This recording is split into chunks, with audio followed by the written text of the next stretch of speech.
संवाददाता जुड़ गए हैं हरिद्वार से। संजय, केदारनाथ, गंगोत्री, यमुनोत्री ये कपाट खुल गए।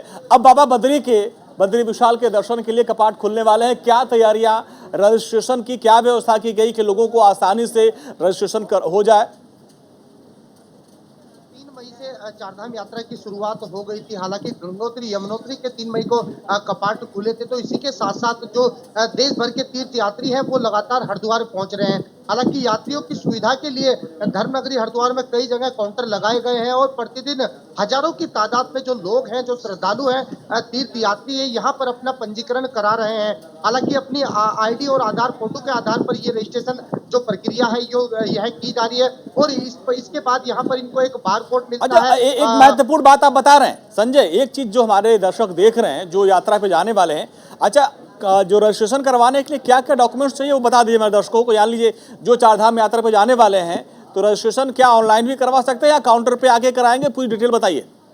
देखिए रजिस्ट्रेशन की प्रक्रिया के लिए एक पर्यटन विभाग द्वारा एक वेबसाइट बनाई गई है। अगर कोई ऑनलाइन रजिस्ट्रेशन करना चाहे तो उस पर भी कर सकता है। हालांकि धर्मनगरी हरिद्वार में 4 जगह काउंटर लगाए गए हैं। नाटसन बॉर्डर पर है, रेलवे स्टेशन पर है और खुद पर्यटन विभाग में यहाँ पर जो पंजीकरण प्रक्रिया है वो की जा रही है। अपना आईडी आधार फोटो लाकर यहाँ पर पंजीकरण करवा सकता है कि ज्यादा सुविधा के लिए यहाँ पर जो पर्यटन कर्मचारी है वो भी यहाँ पर लगातार जो तीर्थ यात्री है उनकी मदद कर रहे हैं और किसी तरह की दिक्कत ना हो इसके लिए जो पर्यटन अधिकारी है सुरेश यादव वो लगातार लोगों से संपर्क साध रहे हैं। और जिस तरह हम कल की बात कर लेते हैं, कल करीब 2000 से ज्यादा जो तीर्थ यात्री हैं वो हरिद्वार पहुंचे, क्योंकि चारधाम यात्रा का हरिद्वार को प्रवेश द्वार कहा जाता है और यही कारण है कि यहाँ पर जो श्रद्धालु है अब पहुंचते हैं। माँ गंगा में आस्था की डुबकी लगाने के साथ साथ यहीं से चारधाम यात्रा की शुरुआत होती है और इसी कारण है कि यहाँ पर जो श्रद्धालु है वो अपनी सुविधा के अनुसार यहाँ पर अपना पंजीकरण करा रहे हैं और पंजीकरण कराना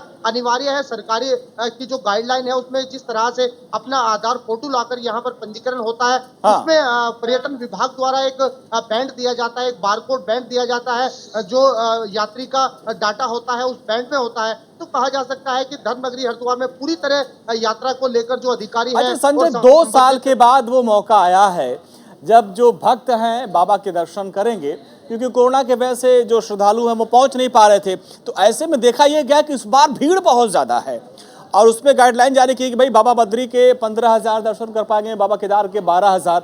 तो ऐसे में इसको देखते हुए अगर लोग ज्यादा हो जा रहे हैं तो कैसे पार्किंग की समस्या हो जा रही है। सब लोग ज्यादातर दिल्ली से, यूपी से, अगर अलग जगहों से अपने साधन से लोग जा रहे हैं तो उनको रुकने, ठहरने की, पार्किंग की क्या व्यवस्था की गई है?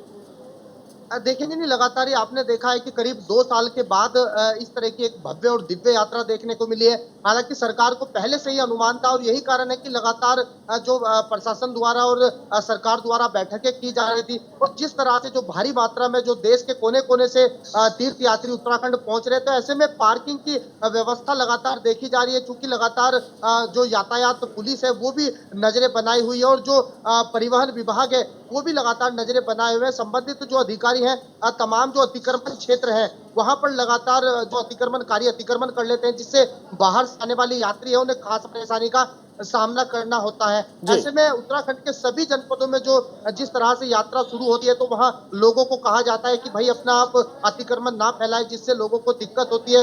हालांकि समय समय पर जो हरिद्वार पुलिस है और देहरादून तमाम जो जनपद है लगातार लोगों को कहा जा रहा है कि जो पार्किंग बनाई गई है आप अपना वाहन। अच्छा संजय, एक सवाल ऐसे में ये भी बन रहा है, भाई पार्किंग की व्यवस्था के बारे में जानकारी दी। अच्छा, धर्मनगरी हरिद्वार में पहले से भी वहां पे श्रद्धालु बहुत आते हैं और ऐसे में चारधाम यात्रा को लेकर हजारों की तादाद में लोग पहुंच रहे हैं। होटल तो सारे लगभग फुल हो चुके होंगे।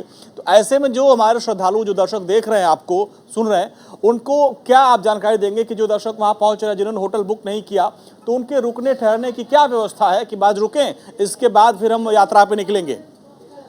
देखिए आपको बता दें, जिस तरह हम अपने दर्शकों को भी यही बताना चाहते हैं कि हरिद्वार आने से पहले लगातार एक तो ऑनलाइन प्रक्रिया है अपनी होटल या फिर धर्मशाला बुक करने की, लेकिन जो तमाम सरकार की तरफ से व्यवस्था की गई है उसमें धर्मशालाएं भी नियुक्त की गई है, क्योंकि सभी धर्मों की अलग अलग धर्मशालाएं होती है और सभी अपनी अपनी धर्मशालाओं में आकर निवास करते हैं। ऐसे में जो यात्री हरिद्वार पहुंचते हैं तो करीब 1 से 2 दिन उन्हें हरिद्वार में लगता है, उसके बाद यहीं से वह अपनी यात्रा शुरुआत करते हैं। अगर बद्रीनाथ जाना होता है तो अलग रूट है, अगर केदारनाथ जाना होता है उसके लिए अलग रूट है। तो तमाम गाइडलाइन ऑनलाइन देखी गई है और अगर आपको किसी भी तरह की बुकिंग करानी हो उसके लिए सब व्यवस्था यहाँ पर की गई है। और जिस तरह से पहले से ही सरकार को भी एक अनुमान था कि इस बार भारी संख्या में जो श्रद्धालु है वो देवभूमि का रुख करेंगे, तो ऐसे में जो बुकिंग है वो प्रक्रिया पहले से ही शुरू हो गई थी। और जिस तरह से 70% जो बुकिंग है वो हालांकि ऑनलाइन के माध्यम से यहाँ पर की गई है। लेकिन अभी तक हमने देखा है कि हम ग्राउंड जीरो पर भी जाके देखते हैं, यात्री को किसी तरह की दिक्कत नहीं है।